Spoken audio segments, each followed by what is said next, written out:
Hi guys, this is Christine, your relationship and mindset master doctor and your leverage for change.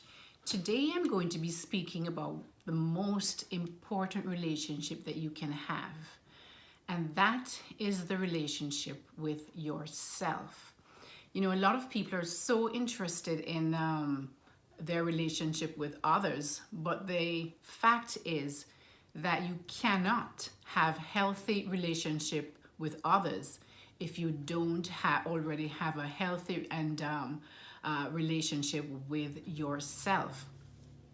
So today I'll be going through a couple of things about this relationship. How do you get to this place of having a healthy relationship with yourself?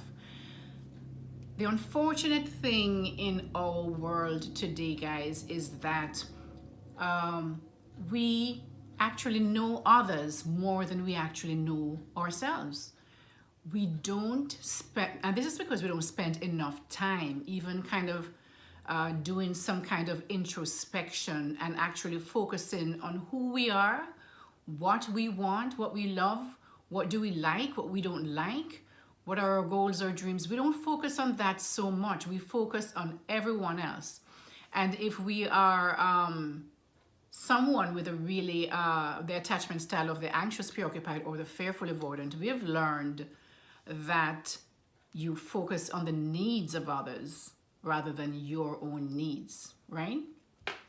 So I want to really go into into kind of some areas that you need to, that will tell you that you actually have a healthy relationship with yourself, and that the first step, guys, to this healthy relationship is actually to love yourself.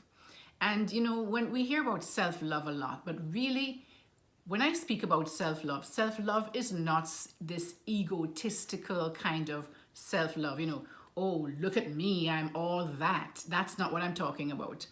You have to be able to be so comfortable in yourself to love who you are, right? Love who you are before you can actually love others. You cannot love somebody else if you do not love yourself. Because when you don't love yourself, what you do is you go outside of yourself and you're looking for others to love you. And if they don't love you, then you're at their mercy. So when you begin by, you know, getting to the place where you love yourself, it does not matter who does not love you, because that does not dictate who you are.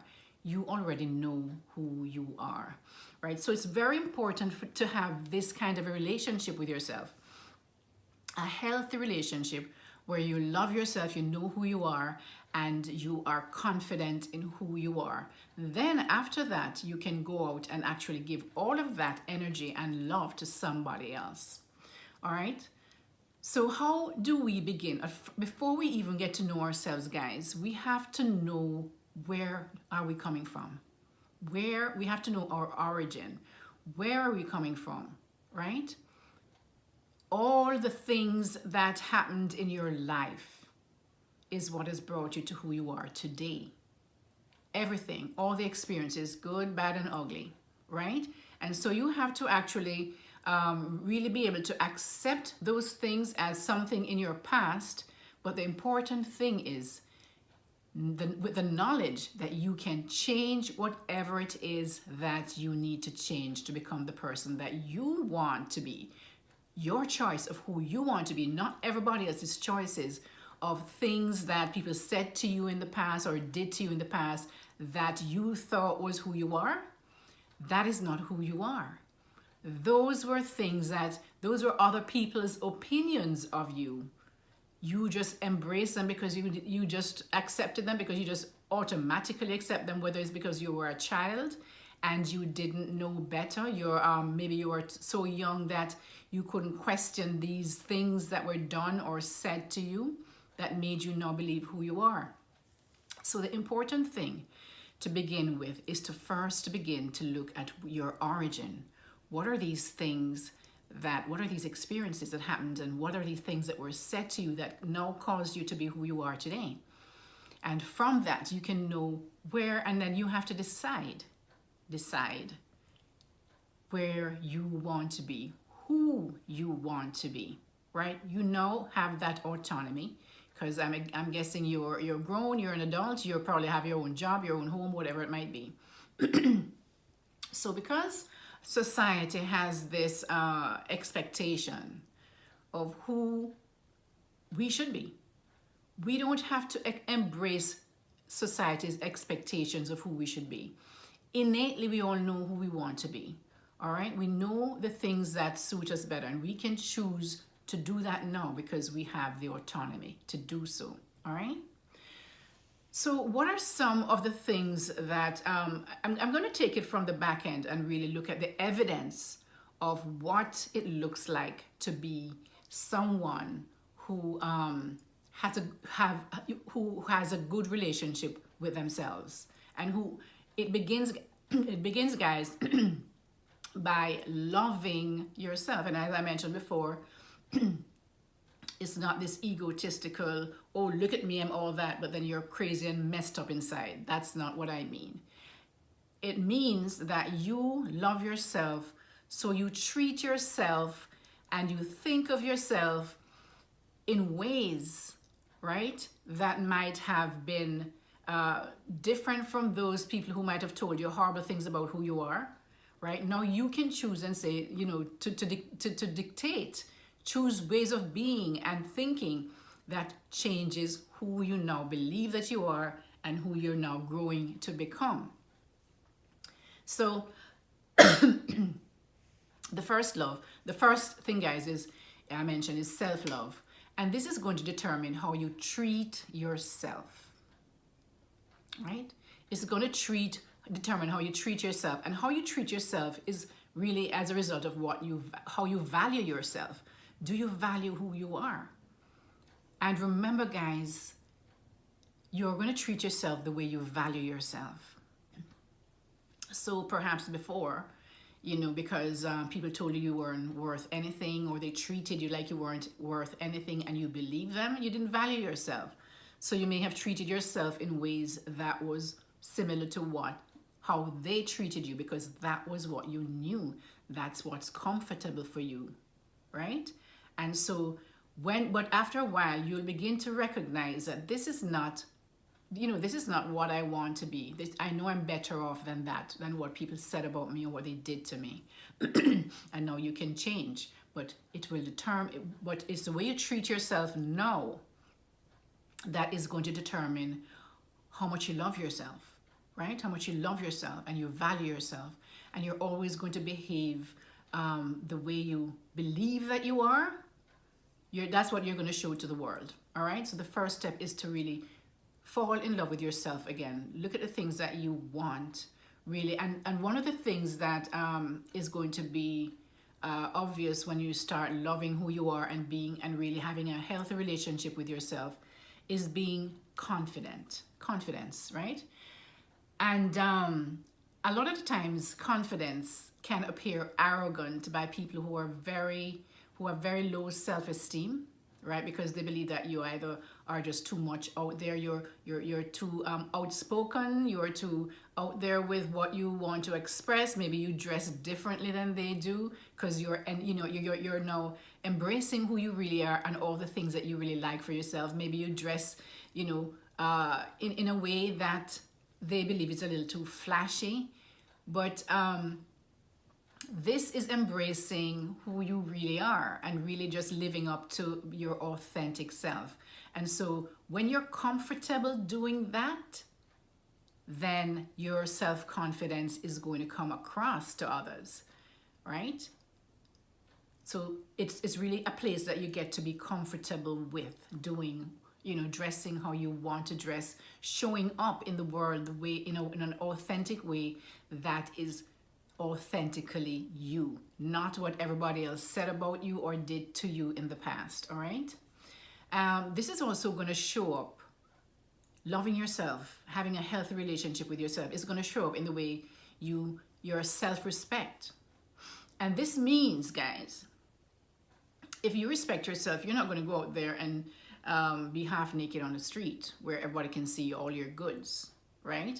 If you love yourself, you're not going to be out there doing things that are, just a bad reflection of who you are, like throwing garbage out the window, you know, calling out people, cussing people out in public, loud, rambunctious noise, that kind of thing, because you respect yourself, right? And you would not do that to others, and you wouldn't want it done to you. So these are the things that that's going to be when people look at you, they're going to see that you respect yourself because you carry yourself in a certain way, right? Also, the next evidence is going to be that you're self-assured. You're self-assured, which can seem very intimidating. It's another thing that can be intimidating to others who are really don't feel like they are worthy, or they have very low self-esteem, because they feel that people should just shrink into the background. When you're self-assured, you show up and you are out there. It doesn't matter. You're comfortable being there and vulnerable and open and seen. You're comfortable being seen, and you don't really care about what others think. You're self-assured. You're able to say you're able to show up in your authentic self in a confident way, right? All of these kind of go together. The next thing is that you're going to people are going to see that you're assertive. If there's something that is going on that you don't like, you're going to speak up. You're not going to shrink, and especially when it's, if it's a place that is open to your opinion, you're going to say what you believe to be true. You're not going to shrink back to please everybody else, right? You're going to be self-assured and be assertive. The next thing is that you are going to, and self-assertive mean that you can go against the grain. You don't have to agree with everything everybody else says.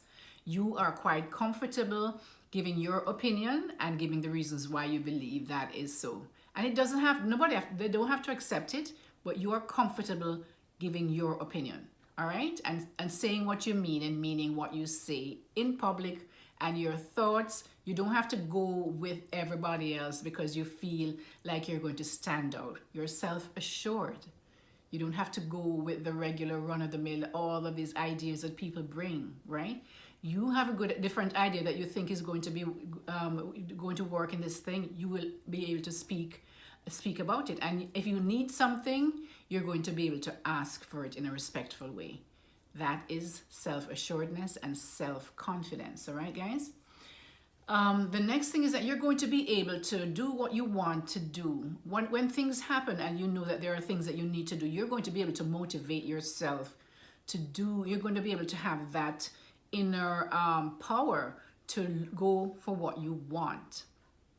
So you don't need someone else to try and whip you into doing things that you need to do. You are able to make your plans, schedule out stuff, and do what it is necessary because you have control of yourself. You can motivate yourself to accomplish your goals, all right? The next thing is also that you can also manage your feelings. You don't fly off the handle at the drop of a hat. Somebody says something to you or do something to you and you just like lose it. And when you look back at the way you respond, you go, oh my God, what did I just do? Why did I respond like that? So you get to a place where you are in control of your emotions and your feelings, all right? The next thing is that you know that you love yourself. You're able to go out by yourself. You're comfortable with yourself, right? You don't care about what people think because you're by yourself. It's, you can affirm yourself. You don't have to wait until others affirm you or tell you that you look good or that you are good at this or that you're this or whatever it is. Because otherwise, if you wait and to be affirmed by others, and you can only feel good when you're affirmed by others, then when they turn the table on you and don't affirm you, then you are at the mercy, that emotional roller coaster. When they affirm you, you're good and you're high on the high. When they don't affirm you, you're sad and depressed. You're putting yourself at the your emotions and your feelings and of being healthy and loved and is going to be at the mercy of everyone else, and that is not healthy. So when you are able to do that, guys, then affirm yourself of who you are, the things that you have accomplished. You're fine. You can say, okay, I've done good in this area. I really am proud of myself. You can say that for yourself. This is not being egotistical, because if you wait on somebody else to tell you, or you're waiting on somebody else to tell you, you're going to be always at the mercy of somebody else. The next thing is that you have the ability to forgive yourself. You're not stuck in this phase of, oh, well, I failed at this, I did this wrong in the past, and I can't move forward because I just feel so bad. I messed up. I totally messed up, and I know what am I going to do? And we all make mistakes. We're all humans. We all make mistakes. So when you can forgive yourself is that you look at what happened, you learn the lesson from what happened. If there are things or someone that you need to apologize to, you apologize to that person. Say, I'm so sorry, I was wrong.